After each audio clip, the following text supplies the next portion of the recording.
Hi guys, आपका स्वागत है आपके अपने show MKJ talks for investment इन हिंदी में।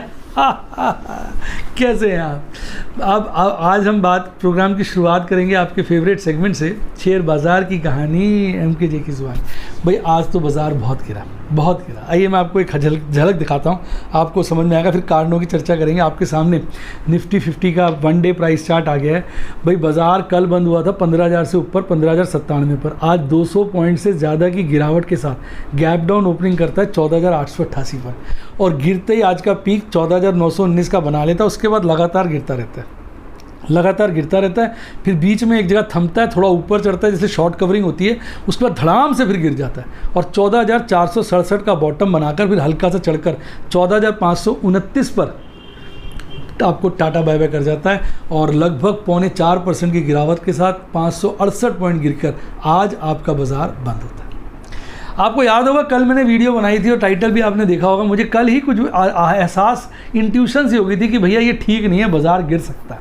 और कल मैंने दबा के प्रॉफिट बुकिंग करी और मैंने आपको बताया भी था। सब लोग मुझे मना कर रहे थे, भाई सर अभी तो बाजार तेज़ ही हुआ है, आप रुक जाओ, कल कर लेना, कल बाजार और तेज़ होगा, प्रॉफिट ज़्यादा होंगे। पर मैं लगातार करता रहा और मैंने कल रिकॉर्ड प्रॉफिट बुकिंग करी, आपको याद होगा, जिसके चलते मेरे मार्जिन काफ़ी रिलीज़ हो गए थे। और आज जब बाजार गिरा तो मैं करता ही चला गया ट्रेड, और आज मैंने रिकॉर्ड ट्रेड किए हैं। रिकॉर्ड ट्रेड मैं आपको क्या बताऊं, आपको मैं ट्रेड की आज समरी देता हूं।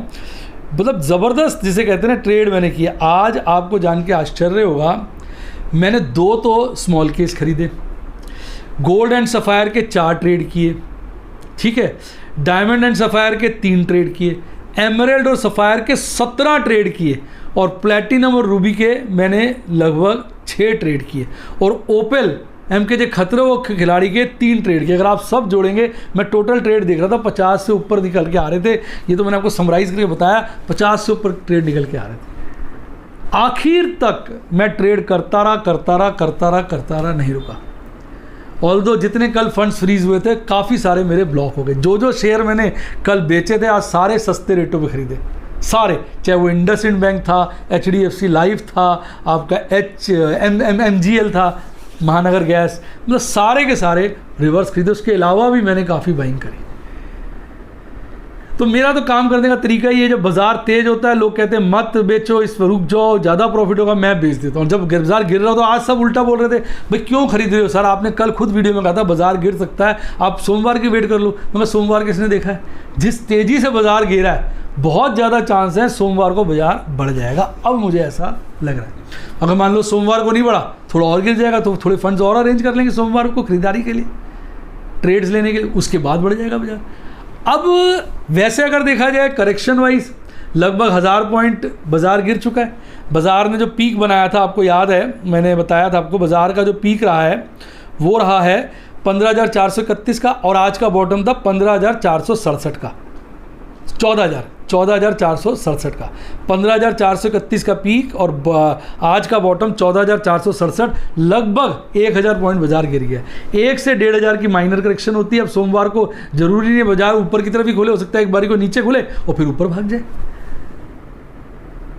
तो बाजार में अब गिरने के कारण क्या थे भाई, पैनिक कैसे क्रिएट होता है, उसके कोई कारण पैदा कर दिए जाते हैं, ताकि बाजार में कुछ कारण बाजार में होते हैं उनको हाईलाइट कर दिया जाता है। पहला कारण, US में बॉन्ड यील्ड बढ़ गई। बॉन्ड यील्ड कैसे बढ़ती है मैं आपको समझाता हूँ, उसका इफेक्ट क्या होता है। ये रेट ऑफ इंटरेस्ट बढ़ता है ना, तो बॉन्ड के प्राइस गिर जाते हैं, ताकि गिरने से क्या होगा, कम रेट पे उतना ही इंटरेस्ट मिलेगा, तो परसेंटेज रिटर्न बढ़ जाएगी ना। तो जब बॉन्ड के प्राइस गिरते हैं तो बॉन्ड यील्ड बढ़ती है, यानी इंटरेस्ट रेट बढ़ते हैं तो बॉन्ड यील्ड भी बढ़ती है, और बॉन्ड यील्ड बढ़ने के लिए बॉन्ड प्राइस गिरते हैं। बॉन्ड प्राइस गिरते हैं तो बैंकों को उसको मार्क टू मार्केट करना पड़ता है, फाइनेंशियल इंस्टीट्यूशंस को, उनकी बुक्स में लॉस आता है, जिसके चलते ये पंगा हो जाता है। तो ये वन टाइम ही होता है, लेकिन एक बारी को पैनिक क्रिएट करने के लिए बड़ा अच्छा ट्रिगर होता है। लोग घबरा जाते हैं, वो पता ही आपको, रिटेल इन्वेस्टर तो पता नहीं क्या क्या बुरा सोच लेता है, और जो शॉर्ट करने वाले होते हैं, जो लॉन्ग करने वाले होते हैं, वो लॉन्ग करे बैठे तो शॉर्ट हो जाता है, घबरा जाते हैं। यानी ये एक अच्छी रेसिपी होती है मारने के लिए।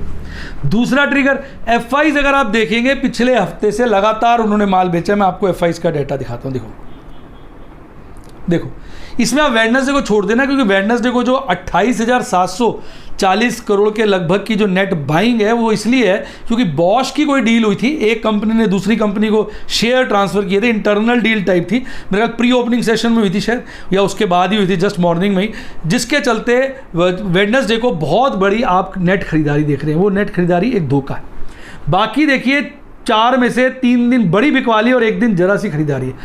कुल मिला के एफआईज ने दबा के माल बेचा है। अब वो माल बेचा है तो डेफिनेटली बाहर ले गए हैं वो।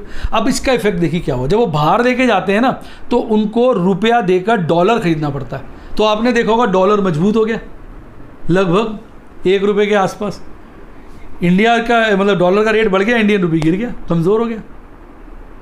तो जिसके चलते क्या हुआ, आपने डॉलर की भी मजबूती देखी।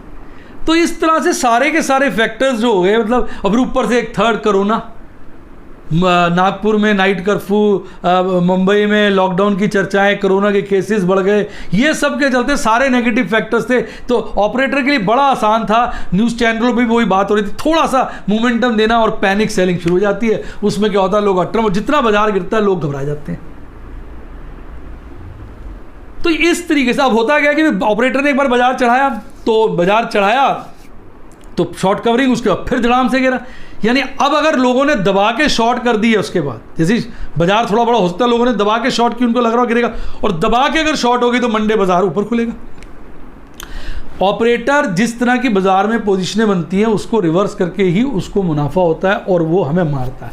क्योंकि कल के बाजार जिस तरह से एक्सपायरी खत्म हुई तो हमें लग रहा था बल्ले बल्ले एक्सपायरी खत्म हुई, अब तो अगली एक्सपायरी 1 महीने बाद है, अब बाजार तेज हो जाएगा। कल लोग बड़े बुलिश थे, लोगों ने बड़ी प्लस करी, सारे टीवी चैनल कहते ये खरीद लो, वो खरीद लो, ये तो कम दे, और आज सारे बोल रहे थे ये बेच दो, वो बेच दो, ऐसे कर दो, वैसे कर दो। तो होता है कि जब बाजार गिरता है तो सब लोग एक ही तरफ बोलते हैं, तो लोग शॉर्ट की पोजीशन बिल्ड कर देते हैं। शॉर्ट बहुत बिल्ड हो जाएगा तो फिर अगले दिन बाजार भाग जाता है, ऑपरेटर उल्टा कर देता है। तो ये अब स्थिति है।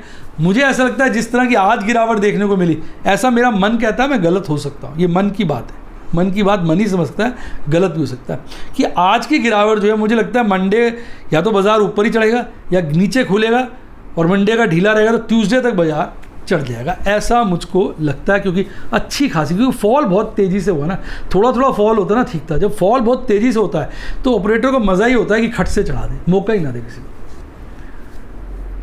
क्योंकि अगर नीचे के रेट टिक जाएंगे तो लोग खरीद लेंगे ना, पैसे का अरेंजमेंट कर लेंगे ना। देखो आज जैसे बाजार गए तो पैसे खत्म हो गए, अरेंजमेंट कहाँ से करेंगे।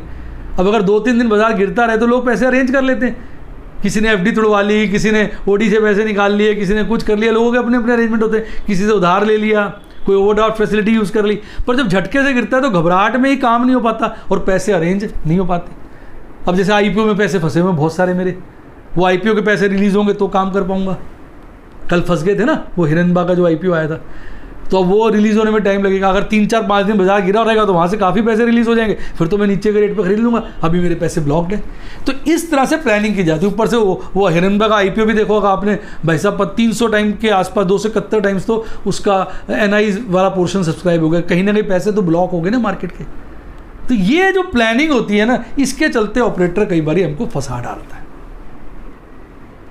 तो ओवरऑल बुल फेज में ही है बाजार मेरे हिसाब से, क्योंकि बाजार में लिक्विडिटी बहुत ज़्यादा है, बुरा वक्त हमने देखा है। अब ये सब चीज़ें धीरे धीरे इंप्रूव होगी, इतनी चिंता के विषय नहीं, बस रिस्क मैनेज करना आना चाहिए। और जब बाजार गिरता है तो खरीदते रहो, खरीदते रहो, खरीदते रहो आखिरी दम तक, रुको मत। आज मेरे एलएनटी के परचेज देखते हैं, अब लास्ट तक खरीदता रहो।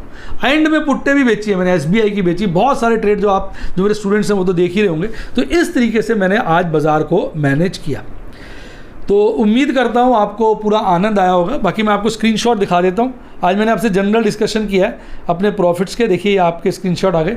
बस मैंने एक एलएनटी की कॉल जो थी, आज एलएनटी गिर गया तो कॉल में प्रॉफिट हो गया, मैंने उसको स्क्वायर ऑफ कर लिया, 5200 का प्रॉफिट हो, बाद में इसका प्रीमियम और गिर गया था। इसके अलावा रियलटेल में मेरे पास 387 शेयर आए थे, 387, तो 100 शेयर मैंने बेचे 108 रुपये 48 पैसे के, तो इमीडिएटली मार्केट प्राइस में बेच दिए थे।